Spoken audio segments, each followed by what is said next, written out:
Bien, en esta cápsula vamos a hablar de las uteritas y también del modelo de determinantes próximos de Baumgartner. Bien, esta parte de las uteritas la recogí de este paper que ustedes pueden consultar en línea, que habla sobre la fecundidad y la fertilidad y aspectos generales, publicado en la revista médica clínica Las Condes. Bien, ¿cuál es la idea de las uteritas? ¿No? Las uteritas recogen un proyecto que desarrollaron Eaton y Mayer en 1954.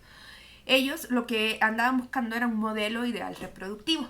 Piensen un poco en esta discusión, un poquito la discusión que tuvimos en la mortalidad acerca de los límites biológicos de la esperanza de vida.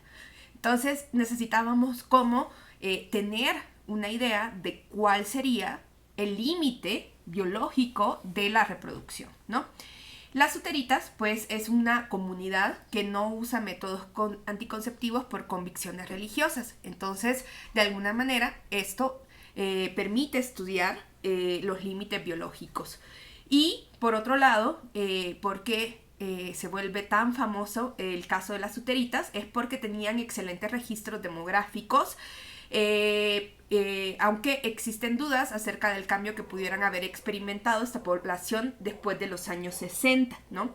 Pero hasta el momento en que se hizo el estudio por Eaton y Mayer en 1954, van a tener información bastante buena a partir de los registros demográficos en los libros de las iglesias. Esta secta religiosa, llamada las uteritas, es una rama de los anabaptistas que, parecidos a los Amish, a los menonitas, trazan sus raíces en la reforma radical del siglo XVI, ¿no? Entonces, esta secta fue fundada en 1529, o sea, hace mucho tiempo, a través de las predicaciones de Huther, por eso se llaman uteritas, y después de muchas vicisitudes a lo largo de 300 años, pues llegaron a México, llegaron a Estados Unidos en 1874, y ahí se establecieron 443 supervivientes en Dakota del Sur, ¿no? Y más o menos también una de las cosas que lo hace interesante es que esta comunidad estaba aislada del resto de la población y pues tenían este régimen especial de vida, ¿no? Demográficamente, ¿por qué Eaton y Mayer deciden estudiar esta secta en particular? Primero, porque el modo ideal de vida para ellos es comunal, ¿no? Esto permite estudiar la reproducción fuera de los ámbitos que después, como veremos, hay ciertas teorías de la fecundidad que tienen que ver mucho con las condiciones económicas, ¿no? Entonces, en este caso, en esta secta, cuando se forma un matrimonio, pues no hay tantas trabas económicas porque la comunidad le construye la casa, le proporcionan medios de vida, además la misma comunidad también tiene un sistema de cuidado comunitario, educan a los hijos y de alguna manera pues es bastante colectivo porque los ingresos de todas las personas se reparten entre todas las necesidades, ¿no? Por tanto, digamos que no hay una situación presupuestal que impida tener un número elevado de hijos. Y a esto se le suma pues que la anticoncepción por motivos religiosos está prohibida, ¿no? Por otro lado, el matrimonio solo es posible después del bautizo, ¿no? El bautizo se da después de la mayoría de edad. Entonces las uteritas no contraen matrimonio hasta después de los 17 años. Y lo otro, como ya les había comentado, es el excelente registro demográfico que queda recogido en el libro de la iglesia, el Quakenbush, lo que permite un registro casi perfecto de los elementos demográficos de estas mujeres, ¿no? Entonces, estos elementos se pueden considerar como un experimento demográfico porque estamos viendo a la reproducción en condiciones bastante controladas, ¿no? Y que nos van a permitir establecer esos parámetros de reproducción natural. La colonia original de las uteritas en Estados Unidos, como ya habíamos mencionado, pues empezó con 443 habitantes y bastante equitativa, habían 221 varones y 222 mujeres, ¿no? Entonces, ¿qué es lo que nosotros tenemos? Por un lado, tenemos que en el censo de 1980 lo que de 1880 tenemos que habían 93 colonias con un total de habitantes de 8.542 en 1950. Y en la década de los 40, la población norteamericana aumentó en un 14.5%, mientras que las uteritas lo hicieron en un 52%.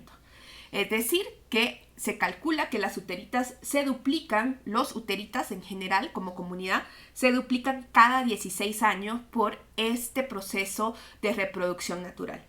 Guttmacher también estudió el rendimiento reproductivo de 340 mujeres uteritas mayores de 45 años en 1950. Recuerden que este texto, de donde saqué esto, también estudia procesos de fertilidad y de fecundidad, ¿no? Entonces incluyó a mujeres estériles y viudas y más o menos el promedio de hijos era de 8.9, ¿no? Entonces, ¿qué más tenemos de información? La cifra máxima de hijos e hijas nacidas en el grupo fue de 16, ¿no? Pero hay que recordar que el inicio de la reproducción, como estaba tan apegado al matrimonio, se pensaba que pues empezaba a los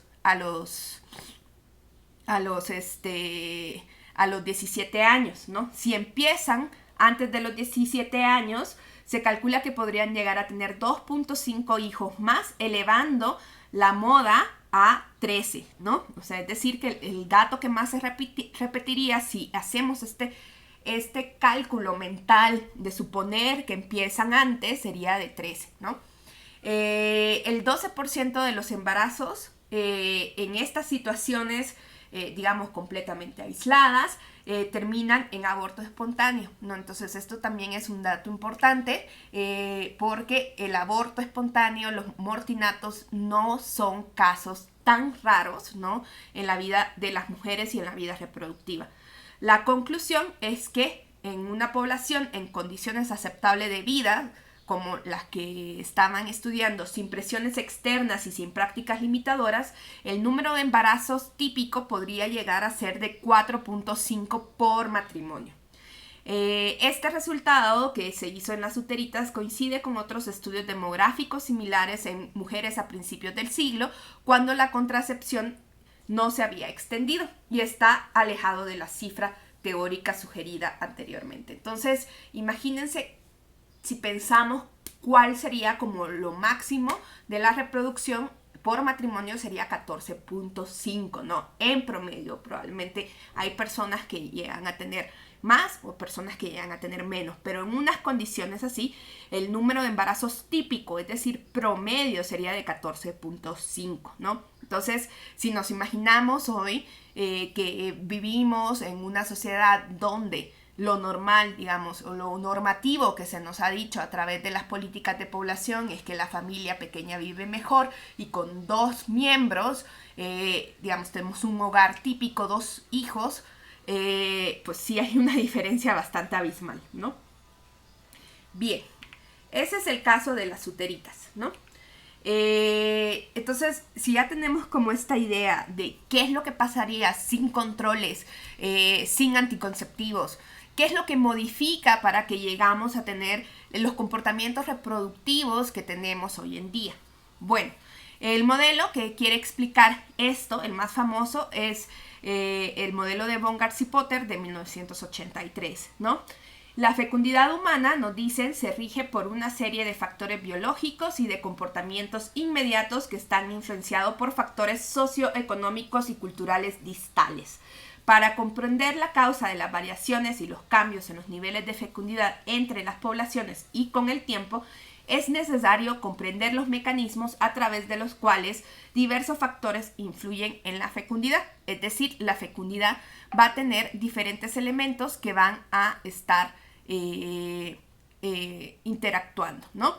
Entonces, este modelo nos dice que hay factores socioeconómicos y culturales y nos dice que son distales, es decir, estos van a influir a unos determinantes próximos y estos determinantes próximos van a impactar en la fecundidad, ¿no? Entonces, este es un modelo donde hay procesos de moderación a partir de los determinantes próximos. Entonces, por ejemplo, ¿no? Hay factores socioeconómicos y culturales que van a afectar prácticas como la anticoncepción, como el inicio de la vida sexual, que esos son determinantes próximos y que van a afectar directamente a la fecundidad. Entonces, este modelo es muy interesante porque no nos dice que nos habla de esta reacción, pero una reacción que está mediada por prácticas.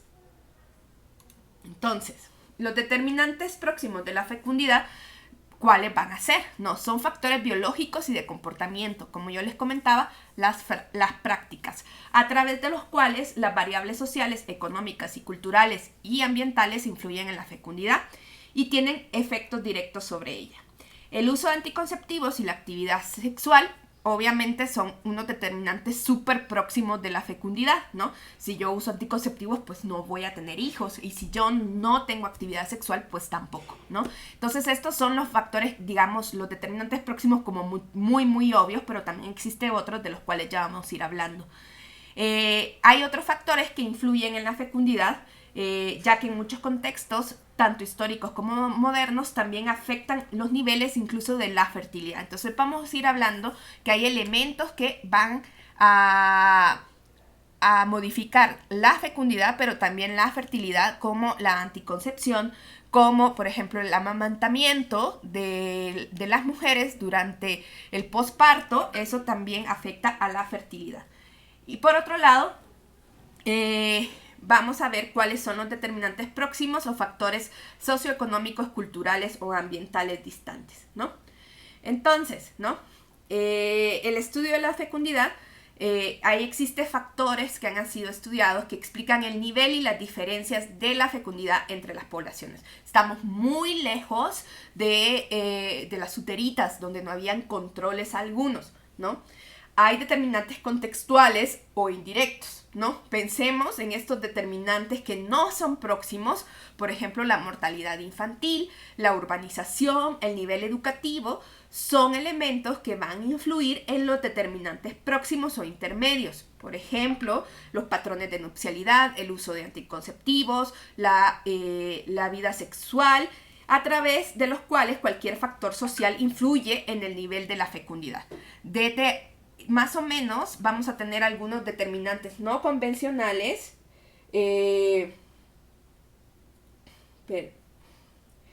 algunos modelos no convencionales que tenemos,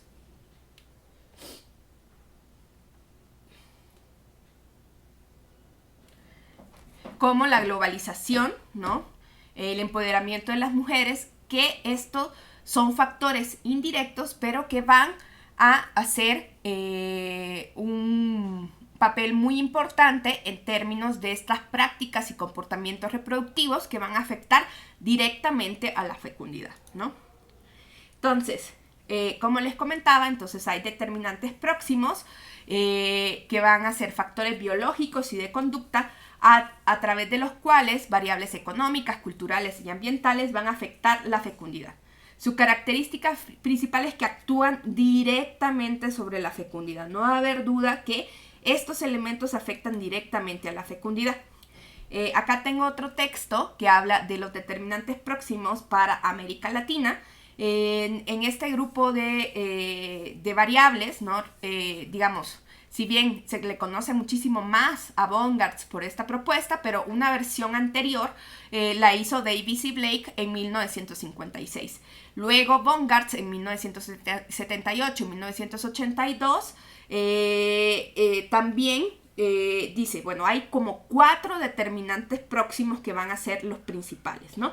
Primero, la nupcialidad. O sea, es cómo se junta la gente, ¿no? Pensemos que no solamente nupcialidad implica los matrimonios, ¿no? Por otro lado, tenemos el uso de anticonceptivos. Obviamente, si estoy tomando anticonceptivos, pues no voy a tener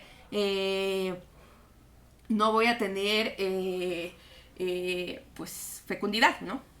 A menos que sea un caso muy extraño. Y luego la infecundidad posparto. Les comentaba que, por ejemplo, el amamantamiento después del parto, ¿no? En muchas ocasiones también se relaciona con una infecundidad, ¿no? Y además el aborto inducido, ¿no? de algunos de estos determinantes próximos tenemos mejores datos que otros, ¿no? Por ejemplo, ¿no? Si pensamos en la nupcialidad, hay factores que inciden directamente en las relaciones sexuales, ¿no? Entonces hay factores que van a estar, que se les llama como las variables de relación sexual o intercourse variables. Esto lo saqué de la USP y lo que tenemos entonces es que ¿qué va a afectar a esta actividad sexual? Primero, el año de inicio en la vida de la vida sexual. También tenemos personas que son permanentemente célibes, es decir, hay mujeres que nunca entran en uniones sexuales. Luego, también como el separamiento entre las uniones, ¿no? Si hay divorcio, si hay separación, si hay viudez, ¿no? Todas estas cosas van a afectar directamente a la exposición a tener relaciones sexuales, ¿no? Entonces, como ustedes se fijan, pues son elementos que van a ir afectando directamente, ¿no? Luego tenemos aquellas que tienen que ver con estas relaciones sexuales y la unión. Vamos a tener la abstinencia voluntaria que existe y sobre todo por motivos religiosos, pero también pues hay personas que recuerden que hoy ya tenemos una gama más diversa de diversidad sexual e incluso se está hablando de la asexualidad como un tipo de preferencia sexual. Luego tenemos la abstinencia involuntaria, ¿no? Que esto puede venir ya por condiciones biológicas, ¿no? Ya sea que porque se sufre impotencia, porque hay alguna enfermedad, porque a lo mejor hayan separaciones durante la pareja, ¿no? Que no nos permitan estar juntos, etcétera, ¿no? Y luego, obviamente, también va a afectar la fecundidad, la frecuencia del coito, ¿no? Entonces, estos elementos van a afectar la exposición a las relaciones sexuales y, por tanto, estas van a afectar a la fecundidad. Estos son determinantes próximos, ¿no? Pero si ustedes ven, todos estos elementos van a tener que ver también con elementos sociales, económicos y culturales. Bien, luego tenemos un grupo de factores que van a afectar la exposición a la concepción, ¿no? Vamos a tener la fertilidad o infertilidad por causas involuntarias, el uso o no uso de anticonceptivos, la fertilidad o infertilidad por causas voluntarias, por ejemplo, cuando se toman las decisiones acerca, por ejemplo, de un método anticonceptivo permanente, ¿no? Luego tenemos factores que afectan la gestación y pues el alumbramiento, ¿no? Tenemos la mortalidad fetal por causas involuntarias y la mortalidad fetal por causas voluntarias, ¿no? Allí también estaría, por ejemplo, el aborto inducido, ¿no? Estos van a ser también determinantes próximos de la fecundidad. Entonces, de todos estos 11 determinantes próximos que se fueron estudiando, hay 7 que digamos que son como más utilizados como los verdaderos determinantes próximos. Digamos, se hace un recorte y, por ejemplo, se ha mostrado en los estudios que hay una proporción de mujeres casadas entre todas las mujeres en edad reproductiva que va a estar explicando directamente la fecundidad, en este caso casadas o unidas, en el caso mexicano, uso de anticonceptivos y efectividad, ¿no? De los mismos, duración de la infecundabilidad posparto, que es lo que yo les comentaba, que sobre todo con el amamantamiento pueden haber procesos de infecundabilidad, ¿no? Luego el aborto provocado, la fecundabilidad, incluyendo la frecuencia y el momento de la relación sexual, la prevalencia de esterilidad permanente en un país y la mortalidad intrauterina espontánea, ¿no? Algunas personas, como les comentaba, de estos 7 se quedan realmente con 4, ¿no? Que es, por ejemplo, las proporciones de mujeres casadas o en unión sexual como proxy del porcentaje de mujeres expuestas a relaciones sexuales, ¿no? hoy cada vez más tenemos más información de las prácticas sexuales de las personas y quizás, pues, como ustedes saben, no se necesita estar casada o en una unión sexual para tener relaciones sexuales y por tanto tener un embarazo, ¿no? El uso de anticonceptivos y su efectividad sigue siendo un determinante próximo. No es solamente usar los anticonceptivos, sino que usarlos correctamente, ¿no? Entonces por ahí pueden haber determinantes indirectos, por ejemplo, como la educación, que va a afectar el uso también de los anticonceptivos. Luego tenemos la duración de la infecundabilidad postparto y el aborto provocado. Estos son como los 4 que, digamos, se empiezan a usar muchísimo más de esos 11 determinantes que ya les conté, ¿no? Entonces de 11 a veces se agarran 7 y de 7 se agarran 4, ¿no? Bien, esos son los determinantes próximos, ¿no? Entonces, ¿cuál es la idea, no? Pensemos en nuestras uteritas, ¿no? Pensemos que ellas tienen este nivel de fecundidad muy alto, ¿no? Entonces, a ese nivel le vamos a ir quitando cosas, ¿no? Entonces, por ejemplo, hay una parte que viene de la infecundabilidad posparto, del amamantamiento, de la contracepción, del uso de anticonceptivos, del aborto inducido, de esta no unión de las mujeres que están en edad reproductiva y que no están en una unión sexual. Entonces, si yo le voy quitando todo eso, entonces aquí ya me queda mi tasa global de fecundidad, como la calculamos en clase, y pensemos que hay una tasa global de fecundidad sin todos estos controles, sin todos estos determinantes próximos que pueden estar en su máximo pensando tipo en las uteritas, ¿no?